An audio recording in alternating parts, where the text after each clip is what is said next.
हर हर महादेव।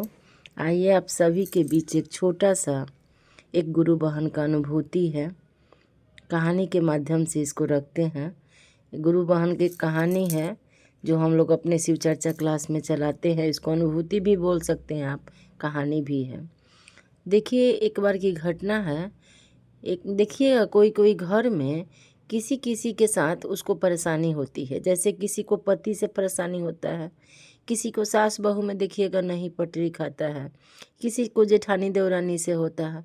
मतलब इस तरह से हम लोग अपने फैमिली के मेंबर में देखने को मिलता है कि किसी किसी के घर में ऐसे होता है। आखिर इसके पीछे भी इसका कारण है, रीज़न है।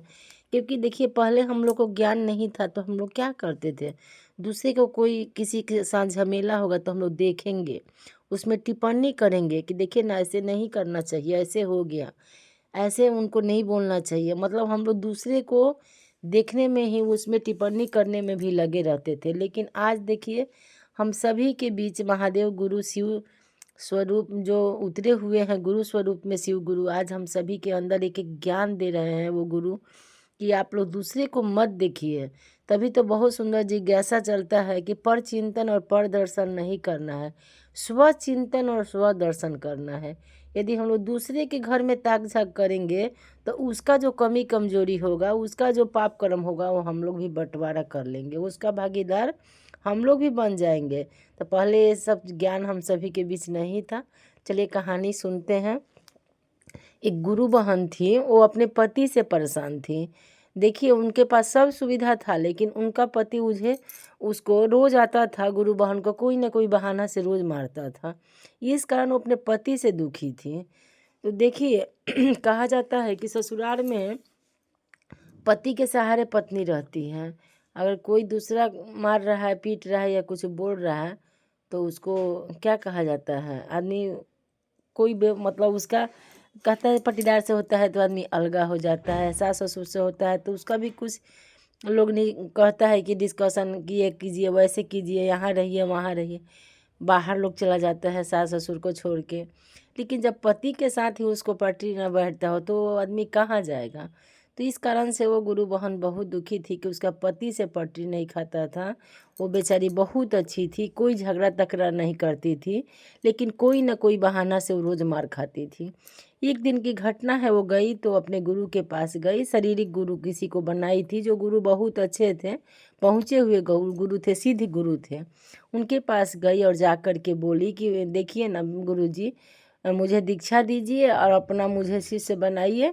ऐसे तो मैं महादेव को गुरु बनाई हूँ और मैं बहुत नियम पालन करती हूँ, बहुत पूजा पाठ करती हूँ, लेकिन देखिए रिजल्ट यही है मेरे साथ कि मेरा पति मुझे कोई ना कोई बहाना से रोज़ मारता है। तो बोली कि मैं तो शुरू कभी गलती नहीं की हूँ, कोई पाप नहीं की हूँ। जब से हम होश संभाले हैं तब से हम अच्छा ही कर्म किए हैं। किसी भूखे को खाना खिलाना, निवस्त्र को वस्त्र दे देती हूँ, दान उपदान भी करती हूँ, नाम जप करती हूँ, सब कुछ करती हूँ, 3 सूत्र भी करती हूँ। लेकिन पता नहीं मेरा पति मुझे क्यों मारता है, मैं बहुत परेशान हूँ। तो जब वहाँ गई तो बहुत दुखी और परेशान से अपने गुरु के चरण पकड़ करके बोली कि गुरु जी मुझे बताइए ना, आखिर मेरा पति मुझे क्यों मारता है, किस पाप का मतलब भागी हूँ मैं, और कौन सा पाप कर्म मैंने किया कि ऐसा कष्ट मुझे मिलता है, मुझे बहुत दुख होता है। तो देखिए गुरु जी उसको टालना चाहे। गुरु जी बोले जाओ, तुमको रोटी मिलता है? बोला हाँ रोटी तो मिलता है, कपड़ा भी मिलता है, मुझे रोटी कपड़ा का कोई तकलीफ नहीं है, लेकिन पति मेरा मुझे बहुत मारता है। देखिए वो आई बेचारी रोते रोते घर, गुरुजी को समझा दिए, बोले जाओ नाम जप करो। आ गई अपने घर, उसी तरह फिर काम करने लगी, घर में रहने लगी, सोचने लगी। फिर वही बात हुआ, फिर उसका पति आया, उसे मारा। मार खाते खाते फिर दोबारा गई, बोली गुरुजी बताइए ना मेरा पति मुझे क्यों मारता है। फिर पति वही काम किया जो पहले करता था। अब आखिर क्यों, मैं तो कितना नाम जप करती हूँ भगवान का, कितना सब कुछ अच्छा करती हूँ। गुरुजी फिर टाल के उसको बोले रोटी देता है, कपड़ा देता है? बोला हाँ रोटी कपड़ा का कोई तकलीफ नहीं है, तो जाओ नाम जप करो सब ठीक हो जाएगा। फिर गुरुजी टाल के उसको भेज दिए। फिर वो बेचारी वैसी आ गई। तीसरा बार देखिए फिर वैसे मार खा खा के परेशान होकर फिर गई, बोली गुरुजी मुझे बताइए ना, मेरा तो पाप कर्म कम ही नहीं हो रहा है, गुरुजी बताइए आखिर मेरा पति मुझे क्यों मारता है, मैं कोई गलत कर्म नहीं की हूँ। आखिर में गुरुजी उसका बात माने और विवश होकर के बोले, ठीक है, मैं तो सोचा था कि तुम्हारा कर्म फल ऐसे ही कट जाए, लेकिन तुम जिज्ञासा रख रही तो मैं तुझे बता देता हूँ, सुनो। गुरुजी बहुत मतलब पहुँचे हुए बहुत बड़े गुरु थे। तो देखिए गुरुजी ने देख करके बताया, देखो अगला जन्म में तो वो तेरा सौतेला बेटा था, जो आज इस जन्म में तुम्हारा पति बन के तुम्हारे साथ आया है। और देखो अगला जन्म में तो जब तो बेटा बन के आया था सौतेला, तो तुम उसे बहुत अत्याचार की हो।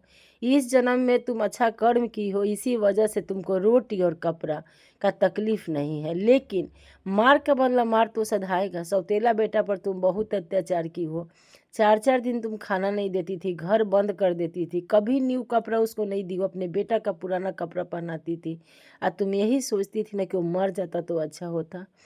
इसी वजह से तुम्हारा बेटा इतना रोता था, रोते रोते बिलखते एक दिन वो शरीर छोड़ दिया। और तुम उसको इतना दुख दी हो ना कि जिसका क्या बोले, बहुत बड़ा जुल्म तुम की हो। उस समय तुम उसको मारती थी, खाना नहीं देती थी, घर में बंद करती थी। आज वही बेटा अपना बदला सधारने के लिए आज पति रूप में आकर के अपना मार का बदला मार सधा रहा है। अब मैं ये परेशानी तुम किसको बताओगी? तुम्हारा ही यह किया हुआ कर्म तुम्हारे पास आया है, तुमको तो चुकाना ही पड़ेगा। ये बात जब ही वो सुनी, गुरुजी को माथा टेकी और बोली, गुरुजी अब मैं जान गई ना कि मेरा ही किया हुआ कर्म है, मुझे तो पता नहीं अगला जन्म में मैंने कैसे इतना बड़ा पाप की हूँ, लेकिन अब मैं किसी को नहीं बताऊंगी, अब मैं चुका लूँगी। और इतना सोच के वो आके अपने घर में चुपके से अपन भगवान का नाम जप करने लगी और अपना मार सहने लगी। एक दिन उसका बदला चुक गया और तब उसका शरीर छूट गया। तो यही कहा जाता है कि हम लोग दूसरे को दोष न दें, किसके साथ क्या संबंध है वो कई कई जन्म हम सबको हो चुका है। और किसके साथ क्या आप किए हो कर्म, अगर 4 अच्छा काम किए हो तो वो भी तुमको मिलेगा, अगर आप बुरा काम किए हो वो भी आपको मिलेगा। तो जो जैसा करता है उसको इस धरती पे आकर के चुका के ही जाना है। देखिए भगवान लोग जो इस धरती पे आए वो भी अपना कर्म फल चुका करके गए। तो हम लोग तो इंसान है, तो हम लोग घबराए नहीं, अपने गुरु का खूब काम करें, गुरु का खूब नाम ले, नमः शिवाय करें, सब धीरे धीरे ठीक हो जाएगा। चलिए इतना कहते हुए आप सभी गुरु भाई बहन को प्रणाम करती हूँ। अपनी वाणी कुछ क्षण के लिए गुरु के चरणों में विराम करती हूँ।